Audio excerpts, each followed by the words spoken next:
Welcome to the final exam, question number 30, and it gives us a steel beam spans 24 feet, so I'm just going to go ahead and write that down. L equals, that's an L, 24 foot, and supports a load of 1,200 PLF, pounds per linear foot. Neglecting the weight of the beam, what is the required section modulus?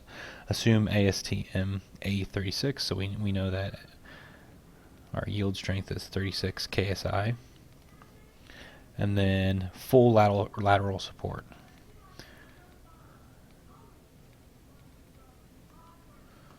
And it's a beam. So we know that we don't have to deal with any of the buckling issues, and you know that you can use your charts and graphs to do this.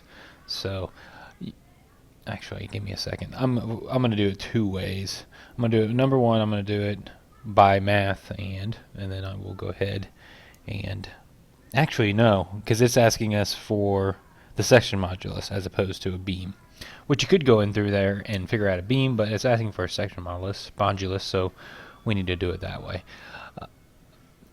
99% of the time, or I won't say 99% of the time, a good amount of the time, a beam is going to be, it's going to be, your issue is going to be your bending as opposed to shear. We don't have any idea of deflection criteria on this, so we're going to assume it's not an issue. So you see beam, you think, hey, most likely it's I'm going to design for bending and then check shear, check other things. So we're going to assume that bending is one of the answers, or what we need to solve for. So when we know bending, we know that since we have a uniform distributed load here, you kind of can look at it like this, where that's one of them's a roller, I guess. But you have a simply supported beam, and it's 1,200 PLF. Alright, so what we know about uniform distributed loads, as we know, is M max equals WL squared over 8. And hopefully you've memorized this. Remember, you can get this same, you'll see that if you do the shear moment diagrams, you'll get the same answer. For M max is going to be at the center, and it's going to equal WL squared over 8. So anyways, we know that M max is what we want to design for. We have W, which is 1,200 PLF. We have L, which is 24 foot, and since this is in foot, and that's going to be in foot kips, or foot pounds, we'll say foot kips, then this needs to be in foot as well. We're going to square that, and then we're going to divide it by 8. So now we have our M max, and that's what we want to solve for. Hold on, I need to get my calculator out here.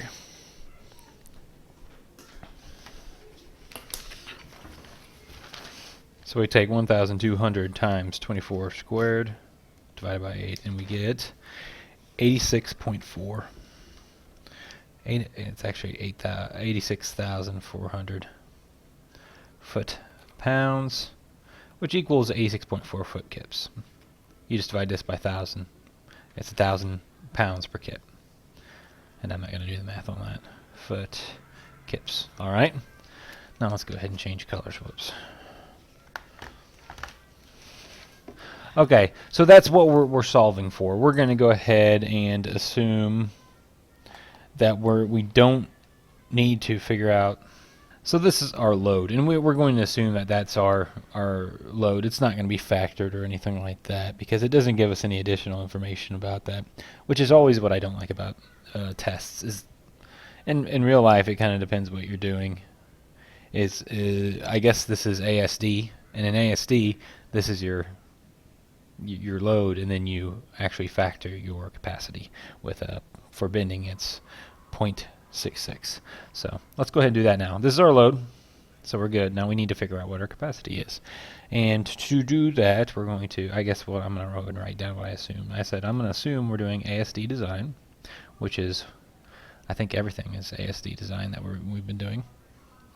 And we know that if you want to go into your ASD book, your green book, and you look in there, Actually, let me figure out what page. Hold on. And to do that, I'd go to the specification section and go to a few and look for bending. And bending is beams and other flexural members is chapter F. So go over to chapter F. And when I say specification section, SPEC, it should be a tab that's already on there. Let's go to F here. I actually have it marked.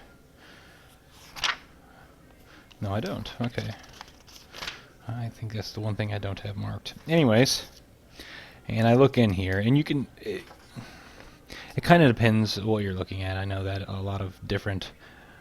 If you're just working on like a building or something, sometimes like I know in ARIMA, which is the railroad specifications, they have their own type of stuff like this for different types of sections, or depending what type of beam section you have. You can have a plate girder, you can have, you know, a C section. Let me draw what I'm saying. You can have a plate girder, which it can be a built-up plate girder, which is a welded. It's welded right here. It's welded right here. And you'll do that because you don't have let's say it's a really big section, and they don't just roll any section. So let's say this is 10 foot tall, and it's a huge beam. They don't roll beams that are standard beams like that. And then you could even have, you know, where you have a plate on top of that plate, and you know, fill it welder right here and right there, or have another plate on the bottom of that. And like I said, they could be rolled, and you have a plate on top. So I'm kind of getting off subject here, but there's other different reasons. So go into it's on page 5-45, and you go down there, and what you're going to be using, it says FB equals 0.66. Well, let's see what that's for. FB equals 0.66 FY, sorry. For members with compact sections, you're always going to assume for what you're doing in these architectural tests that you have a compact section. Most rolled sections are compact. And then it says as defined in B 5.1, which you can look that up if you're interested. And it says symmetrical bout and loaded in the plane of their minor axis, the allowable stress. And that's what we have, and you'll have 99% of the time. So I'll stop right there, and we know that we have FB equals 0.66 FY. And we know that we have Fy equals 0.36. So 0.66. Did I say 0.36? I meant 36 KSI. 66 times 36 KSI equals... Handwriting's getting kind of sloppy. I need to switch it up. Times 36 is 23.76. Let's just say 23.8 KSI. Alright, and now, well, from there, you figure where we go. Okay, so you have the stress, you have the moment, and you have to get from stress to moment, or from moment to stress. And there's a few ways you can do this. I like to go ahead and say, take this stress, which is your max stress, and turn it into a moment and see what you get. Actually, what are they asking for again? I want to make sure I'm doing this the correct way. They want to find a section modulus, and if we remember correctly, you know that F, the stress and bending, that's FB, stress and bending equals M over S, or that equals M over MC over I, or MY over I, sometimes you'll see. And that means the moment times the distance from your neutral axis divided by your I of your section. But we are actually looking for this M over S. We are looking for S, which is a section modulus. What is our minimum section modulus? What is the required section modulus? So that's what we're looking for. So we can go ahead and substitute this in. This little f is usually actual stress and bending. This is more,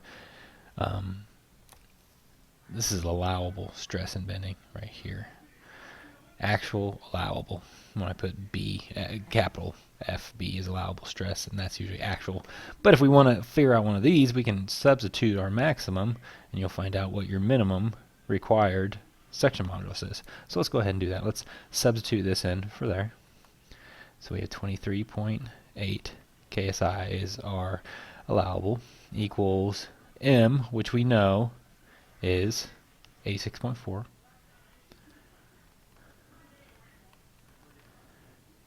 And we have inches over here, so we want to change this. And you'll get used to this. You want to change this to inches as well. So we have foot on top. We want to have foot on bottom to cancel out. And we say 1 foot, 12 inches. And then we want to take over S. So that's M over S. S is S required, let's call it, since that's what they're asking for. So we don't, or you called S min is typically what I'll do. And we solve for that. So what you're going to do is you bring S required over to the top. You're going to bring 23.8 to the bottom. You're going to say 86.4 times 12 divided by 23.8. And you get 43.6 inches to the third. And let's look at the answers here. That's our answer. That's our S required. I'm sorry, that's not really... Let's go ahead and erase that. That's probably not saying equal to. I usually like to do this little, and then state it again. S required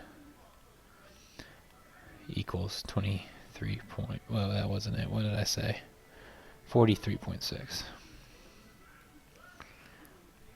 inches cubed. And when you look at this, you go ahead and look at the answers. And A is 43.2, which is pretty close. So A's looking pretty good. Let's assume A's right. And then we have B is 36. No, that's not right. C is 180, not even close. And D is 103. So you know what? That's pretty darn close. And it was probably just rounding that made us get 43.6 as opposed to what they got for the answer, 43.2. That's pretty darn close. So our answer is going to be A. And I hope that makes sense. Remember once again that S is your section modulus and equals square root of I over A, I believe. All right. So it's a function. It's a function of the strength. How much? It's another way to look at it. I is kind of how much area do you have away from the neutral axis, and S is a function of that as well. All right. I will see you on question 31.